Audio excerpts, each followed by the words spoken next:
Let's turn to business news now with Madison Reedy, who's on the other side of me in the Auckland studio.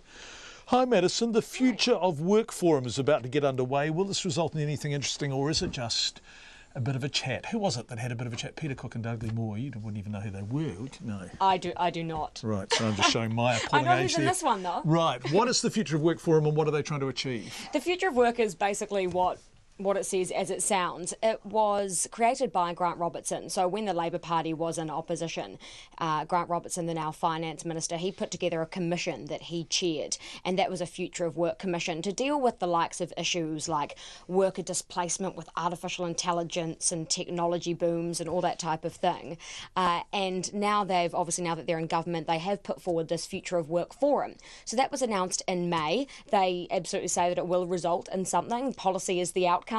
And having spoken to a few people who will be sitting around that table today, Business New Zealand's Kirk Hope, one of them, and also Richard Wagstaff, who I personally haven't spoken to, but he is the president of the New Zealand Council of Trade Unions. Yeah. So it's essentially a triangle of government, unions and business. So if you've got Kirk Hope and Richard Wagstaff agreeing on something, that's quite promising, isn't it?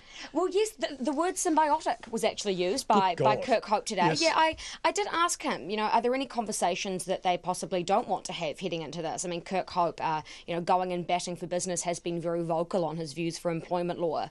And Grant Robertson himself has even said that all of those decisions that businesses haven't liked, like employment law that's on the table now, that Kirk is quite against, and also the decision to end oil and gas exploration, which wasn't taken so well by the private sector, by businesses. He says that that's not going to weigh on these discussions and that they are going to all get around a table and actually get some good policy out of this, whenever that may be. But the aim here is for unions to ensure a higher wage economy. They all want productivity, and they obviously want businesses to survive, because that's not good for unions, it's not good for workers, it's not good for the economy, and it's not good for the government's books either. Right, some promising upfront rhetoric. I guess the proof will be in the pudding. We look forward to that. A New Zealand medical company has secured offshore investment.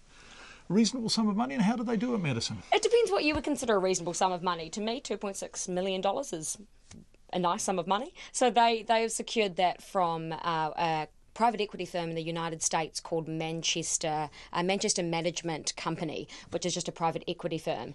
And the company that secured this is called Pacific Edge, and they are listed in New Zealand.